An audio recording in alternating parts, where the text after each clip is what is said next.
mensagem, mas nós vamos por aqui.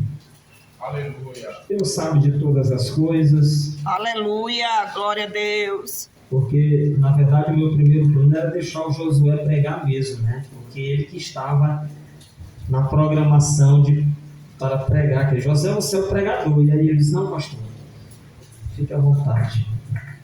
Pois vamos meditar na palavra de Deus. Queridos, eu quero fazer um paralelo desse texto que nós lemos de Mateus, capítulo 1, com Gênesis, os primeiros capítulos do livro de Gênesis. Quando nós olhamos para os 2 primeiros capítulos de Gênesis, vemos Deus em 6 dias, criando todas as coisas pelo poder da sua palavra. Aleluia. Aleluia. Se você for ler o capítulo 1 de Gênesis e o capítulo 2, você verá que Deus ele cria os céus, a terra, tudo, simplesmente usando o poder da sua palavra. Ele foi dizendo, haja, e aquilo que ele determinava, acontecia. Isso demonstrava a sua onipotência. A palavra onipotência significa cujo poder não tem limites. Aleluia. Ele é onipotente. Glória a Deus. Veja que nos 5 primeiros dias, ele cria a luz, o céu, a terra, a vegetação, o sol. Ele cria a luz e cria os animais também. Porém, irmãos, no 6º dia ele cria aquela que é chamada de coroa da criação. Ele cria o homem. Aleluia. Ele cria Aleluia. o ser humano. Em Gênesis, no capítulo 1, versículo 26 e 27, está escrito: E disse Deus, façamos o homem à nossa imagem, conforme a nossa semelhança, e domine sobre os peixes do mar, e sobre as aves dos céus, e sobre o gado, e sobre toda a terra, e sobre todo réptil que se move sobre a terra. Versículo de número 27, está escrito: E criou Deus o homem à sua imagem, a imagem de Deus o criou, homem e mulher os criou. No capítulo 2, versículo de número 7, também está escrito: E formou o Senhor Deus o homem do pó da terra, e soprou em suas narinas o fôlego da vida, e o homem foi feito alma vivente. Aleluia. Bendito seja o nome do Senhor para todos. Glória a Deus. Queridos, que privilégio para nós. Nós somos a imagem e semelhança de Deus, o Todo-Poderoso, Criador do céu e da terra. De tudo que Deus criou, somente nós, homens, seres humanos, somos parecidos com Ele.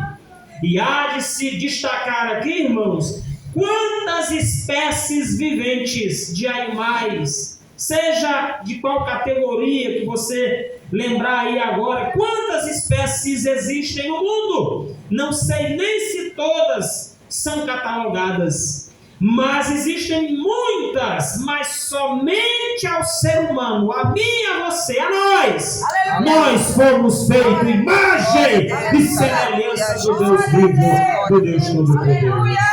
Isto constitui-se um privilégio para nós. Isso significa então que Deus não criou a sua imagem e semelhança para sofrer, para ser escravo, para andar triste, cabisbaixo, deprimido, angustiado, vazio. Não de maneira alguma, pelo contrário, Deus nos criou para que nós fôssemos e sejamos verdadeiros adoradores, que o exalte na beleza da sua santidade e glorifique o nome dele para todos. Deus nos criou para que sejamos adoradores. Aleluia. Deus nos chamou e Deus nos criou para que sejamos adoradores. Porém, queridos irmãos e irmãs, Igreja do Senhor Jesus, no capítulo 3 de Gênesis, vemos um relato triste, lamentável, que é da queda do homem, a desobediência, a transgressão o pecado que separa o homem de Deus, ele passa a existir.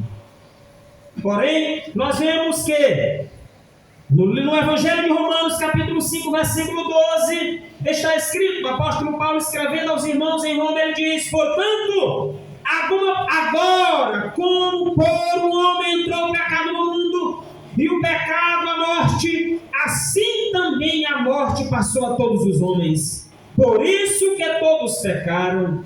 No capítulo 3, versículo de número 23, um texto muito conhecido, Paulo continua ou complementa dizendo: porque todos pecaram e destituídos, privados estão da glória de Deus. Aleluia. O pecado que nasceu, que foi concebido lá no paraíso, no jardim do Éden, ele passa então a existir, a fazer parte da vida humana.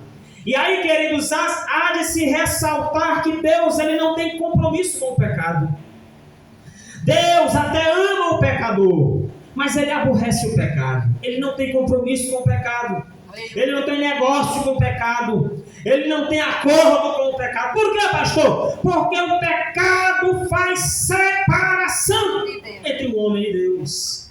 O pecado, ele distancia. O pecado tem a capacidade e o poder de afastar o homem da presença de Deus. Porque o pecado é como se ele colocasse uma venda nos olhos de um ser humano. O homem é como se ele andasse cego, sem ter para onde ir, sem saber para onde está caminhando. É por isso que o significado da palavra pecado significa errar o alvo.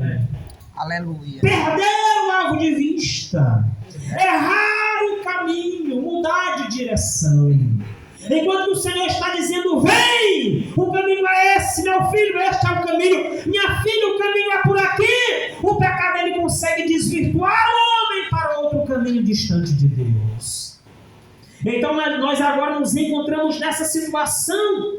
E qual solução para o homem agora? Quando nós folheamos as páginas da Bíblia, Gênesis, Êxodo, Levítico, Números, Deuteronômio, Josué, Juízes, e nós vamos folheando até chegar em Malaquias, que é o último livro do Antigo Testamento. Nós vemos que o homem, por si só, não tem a mínima possibilidade de voltar a ter comunhão com Deus pelos seus próprios méritos. Aleluia. E olha que Deus levanta os profetas. E olha que Deus levanta sacerdotes. E olha que Deus levanta homens, reis, homens de Deus, para mostrar a direção e o caminho e a vontade de Deus. Aleluia.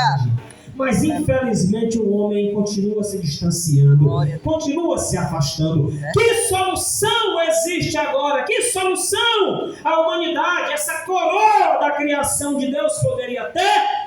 Aí é onde nós entramos no capítulo 1 do Evangelho de Mateus. Aleluia. Eu acho interessante, meus amados irmãos, que o Antigo Testamento, ele finda bem aqui em Malaquias, que é o último livro do Antigo Testamento, um dos profetas menores. E quando você passa a última página do Antigo Testamento, você já encontra Novo Testamento.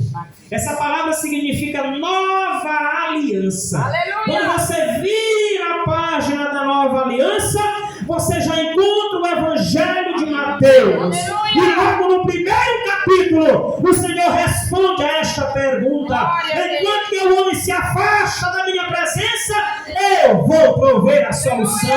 A solução para a humanidade encontra-se na pessoa bendita de Jesus Cristo de Nazaré, o Filho do Deus Altíssimo. Glória a Deus.